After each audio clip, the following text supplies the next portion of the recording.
Haleluya, Bwana asifiwe. Nawakaribisha tena katika jina la Yesu.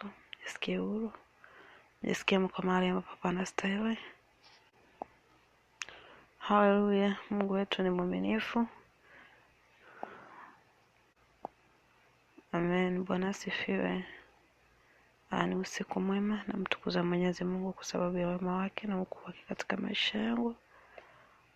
Usiku wa leo naomba Mungu akaweze kuelekeza jambo katika moyo wangu, ndipo sasa tukaweza kushiriki pamoja.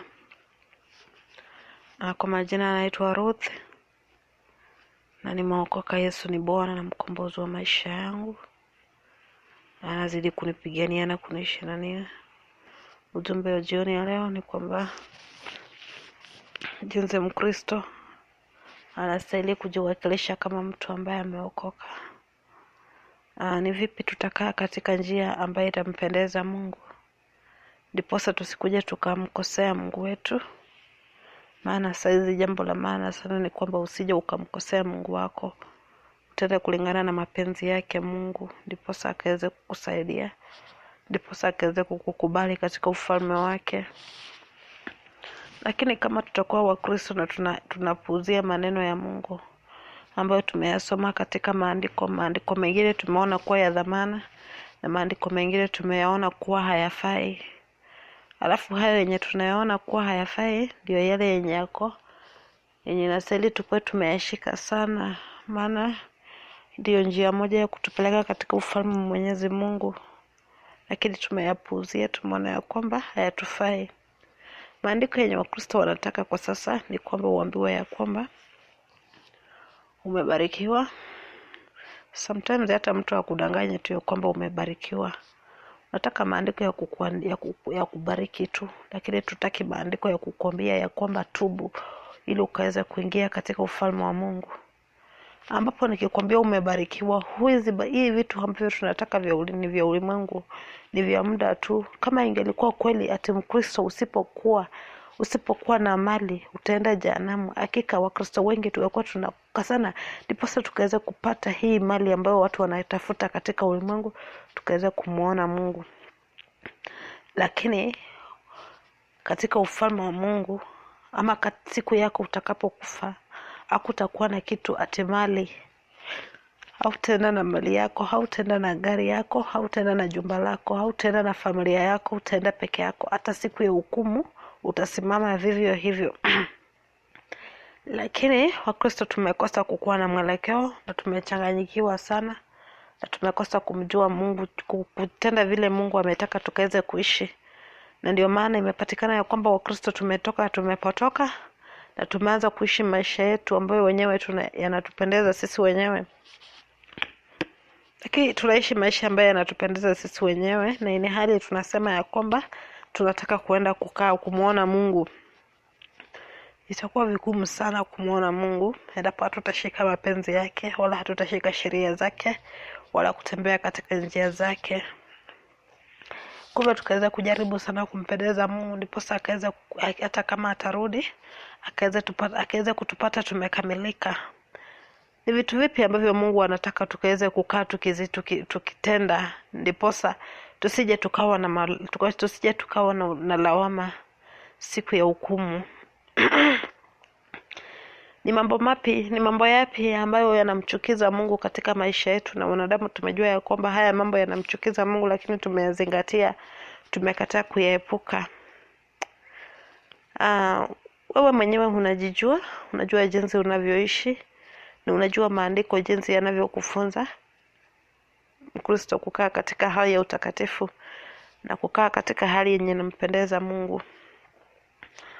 Unajua ya kwamba Mkristo inastahili kuwa mfano mwema kwa mtu ambaye hajaokoka. Inastahili Mkristo uwe ni nuru ya ulimwengu ambayo utatamanika kuigwa na wengi. Lakini sasa Wakristo tumechanganyikiwa, tumekosa mwelekeo. Tumekuwa watu ambao tunaishi maisha yetu wenyewe. Tumekataa kumsikiliza Roho, na ini hali tunangoja kwenda mbinguni. Mpendwa, ina maana unapoteza muda wako tu mahali pale kwa kusema ya kwamba unatarajia kwenda mbinguni, na utende jinsi Mungu anavyotaka ukaweze kutenda.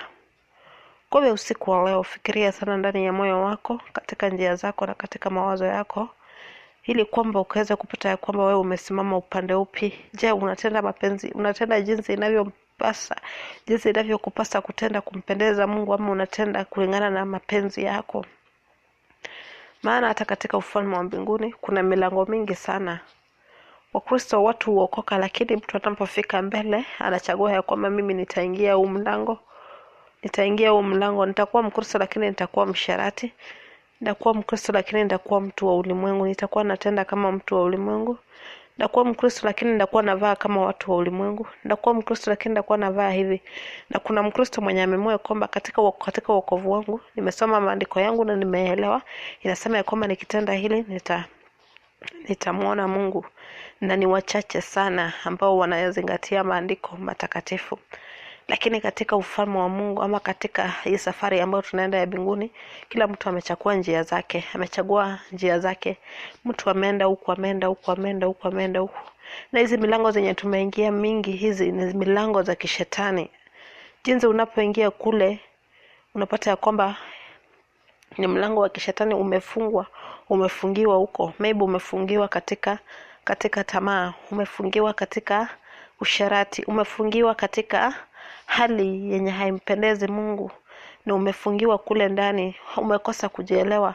Although unatembea katika ufalme, unatembea katika Wakristo, lakini hautendi kulingana na Wakristo jinsi wanavyostahili kuwa wanatenda, ukutuma alipale. So unapata ya kwamba katika wokovu wako umekosa self control, umeamua tu kutenda jinsi unavyotaka, ndivyo unavyotaka kutenda. Tutafanya nini ili tukaweza kumpendeza Mungu wetu? Tukitaka kumpendeza Mungu, lazima tutaenda kulingana na mapenzi ya Mungu. Lazima tusome Biblia yetu na tukaweza kupata jambo lililo katika maandiko ambalo linatufunza kuhusu mambo ya kimwili ya nje. Kwa hivyo tukaweza kuosha ndani yetu. Osha moyo wako ndani, osha mwili wako nje, osha kila kitu ndani yako kikaweze kukua safi. Usije ukaosha ndani na ukaosha nje ukadhani ya kwamba utakuwa umekamilika. Sababu kama huku nje kitambo kumeonekana kuna uchafu, before utende hilo jambo lenye ulikuwa unafikiria, kulikuwa na jambo ambalo ulitenda ya kwamba nataka nimpendeze mtu, ama nataka kuonekana niko namna hii. Wewe mwenyewe unajua vile unasemanga. Sasa kwa hiyo hali kitambo, kabla hata hujavaa hiyo nguo yako, unakuwa umevaa ya kwamba nikivaa hiyo nguo kutakuwa hivi na hivi, na ndiposa ulinunua sababu ya jambo fulani, na ndiposa ukivaa hiyo nguo, hata kama wewe ni Mkristo, lakini utafananishwa na mtu wa ulimwengu. Kwa hivyo ukaweze kujiangalia sana ya kwamba kweli utafanya nini ukaweze kumpendeza Mungu. Kila siku mtoto huanga anapenda kumpendeza babake mzazi. Kila siku mtoto huanga anapenda kupendeza wazazi wake, ndiposa wazazi wake wakaweze kumpenda zaidi. Lakini kama sisi watu wa ulimwengu ama Wakristo tumekosa kutaka kupendeza Mungu wetu, tunakosa kutaka kumpendeza baba yetu, alafu tunatarajia ya kwamba baba atakuwa na upendo kwetu jinsi tunavyofikiria, haitakuwa inawezekana. Yes, Mungu wetu ni wa upendo, lakini itabidi ushike mapenzi yake. Unajua hata ukikaa na mtoto alafu huyo mtoto ukaanza kumfunza, ukapata kwamba huyo mtoto hana ile aelewi ama asikilizi jinsi unavyomwambia. Unamwambia nenda huku, anaenda huku, unamwambia nenda huku, anaenda huku. Mwisho wake uanga unachoka kama mzazi, unachana naye, unasema wacha aende basi, dunia itamfunza. Ndivyo katika ufalme wa Mungu. Unapata ya kwamba Roho wa Mungu anakuambia nenda hivi, unaenda hivi. Unaambiwa nenda hivi, unaenda hivi. Alafu mwisho wake Roho Mtakatifu analala ama anakufa, anakutoka. Unabaki tu pale. Although utakuwa unafikiria kwamba uko na roho ndani yako, lakini roho hatakuwa ako ndani yako. Amekutoweka, amekuacha, umeishi katika mambo ya giza. Sasa umeamua kujicontrol. Umeamua kutembea vile unataka. Umeamua kuvaa malongi, umeamua kuvaa skin tight, umeamua kuvaa migongo wazi. Umeamua kuvaa vitu zenye zimpendezi Mungu. Sasa unapata kwamba hizo vitu zimekuja zimegandamana na zile vitu jinsi unavyozidi kuzivaa ndivyo unavyomkaribia shetani, ndivyo unavyomtukuza shetani, na ndivyo unavyomwabudu shetani, kwa sababu kama hautatenda mapenzi ya Mungu, kama hautatenda jinsi maandiko yanavyotaka, unampendeza shetani. Lakini huyo mtu hapatikani katika watu wa ulimwengu. Huyu mtu ako katika nyumba ya Mungu. Unaweza enda katika nyumba ya Mungu ukapata ya kwamba mtu amevaa mapacha yote yako nje, kifua chote kiko nje, amevaa vibaya sana, ambapo hakumwakilishi Mungu.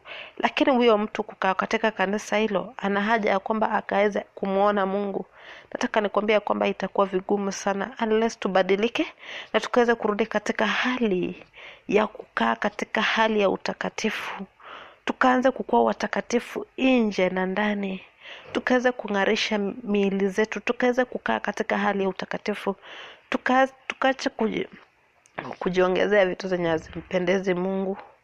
Sababu wacha nikwambie kitu kimoja. Kitu kama makeups ni kitu kimeundwa na watu ambao hawajaokoka. Ni kitu kimeunda ni kwa ajili ya kuseduce watu. Na hiki kitu kwa sababu walijua ya kwamba kitawapoteza wengi, wakakipwaga katika dunia. Na hiki kitu walimwaga kwa ajili ya watu wenye hawakuwa wameokoka. Lakini unapata ya kwamba hata Wakristo wameingia katika hizo vitu za makeups. Wameingia ndani, wamezivamia. Sasa hao ndio wenye wanatumia the most. Unapata kama hizi fake hair, watu wanaenda kununua, wanajiongezea katika vichwa zao. Yaani umepuuza sana maumbile ya Mwenyezi Mungu, na umeamua kutenda jinsi unavyotaka, ambapo ndio kumtukuza shetani, ndio kumwabudu shetani. Lakini huku bado unasema ya kwamba ninamwabudu Mungu. Itakuwa vigumu sana kumuona Mungu kwa sababu ya hilo jambo. Ikiwezekana ukaweza kubadilika na ukaweza kutubu, ukaweza kumrudia Mwenyezi Mungu, ili ukaweza kupata taji yako ya ushindi ya ufalme wa Mungu. Jambo lingine ndio hili.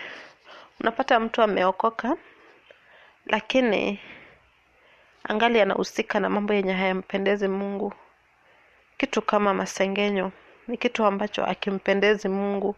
Sababu kuna msemo unasema ya kwamba heri mchawi kuliko msengenyaji, kwa sababu hadui mwenye anachimba huyo ni mbaya sana kuliko mtu mwenye anaua. Wewe unaweza ukasema ya kwamba umesengenya tu, haujafanya kitu, but unaweza ukakose anything kikatendeka katikati ya Mkristo, kati ya watu. So unapata ya kwamba hata kama umeokoka, but uko na ile spirit ya masengenyo. Hata kama umeokoka, lakini wewe hauwezi maliza siku yako basi pasipo kumsengenya mtu. Hivyo ukaweza kujiangalia ya kwamba wewe unayesababisha watu wakijikosesha, wakikosa amani, watu wakikosa yaani watu wakikosa freedom kwa sababu yako. Hiyo kitu kitakuaibisha na kitakukosesha kuingia katika ufalme wa Mwenyezi Mungu. Kwa hivyo fikiria sana mwenendo wako, ukajua ya kwamba njia zenye unatembea ni njia zenye zinampendeza Mungu, ni hali yenye inampendeza Mungu, ndiposa Mungu akaweze kukuongoza katika maisha yako, ukaweza kumuona Mungu siku ya mwisho. Tukae katika hali ya utakatifu. Tuamue kuishi hali yenye Mungu alituumba tukiwa physically. Tuachilie hizi vitu za makeup. Hizi vitu zimekuja kudeceive watu. Most of them they are coming from the kingdom of the devils, and that's why zimejaa katika ulimwengu. Wengi wamekuja kutumia hizo vitu kuseduce watu, wamekuja kuwatoa watu wa Mungu katika njia. Kuna zingine ukitumia unapata kwamba uwepo wa Mungu umetoweka. Hata kama wewe ni Mkristo lakini unatumia hizo vitu, umeona experience kama kweli umeokoka na una Roho Mtakatifu ndani yako. Umeona experience wakati unatumia zile vitu, unaisingi ni kama umepungukiwa na kitu fulani, because nimejaribu kuzitumia na nimeona experience yake, and that's why I'm talking about it. Hizi manguo zenye tunazivaa, hizi manguo fashionable cloth, hizi vitu zote ni za kishetani. Shetani amejua kwamba tunaishi siku za mwisho, na ndipo sasa ameamua kuachilia hizo nguvu zake mbaya kuharibu watoto wa Mungu na kuwatoa katika njia za Mungu. Hivyo wewe fikiria, kama unataka kumpendeza Mungu wako, mpendeze Mungu. Kama unataka kumpendeza mwanadamu ama unataka kupendeza ulimwengu, basi ukaweza kutenda jinsi unavyotaka, maana siku ya malipo ama siku ya hukumu kila mtu atasimama na kujibu mashtaka yake mwenyewe. Wacha Mungu akaweze kuwabariki na akaweze kuwabadilisha, na mkaweze kukaa tayari ni kwa ajili ya kumuona akikuja mawinguni. Barikiwe sana. Muwe na amani ya Yesu.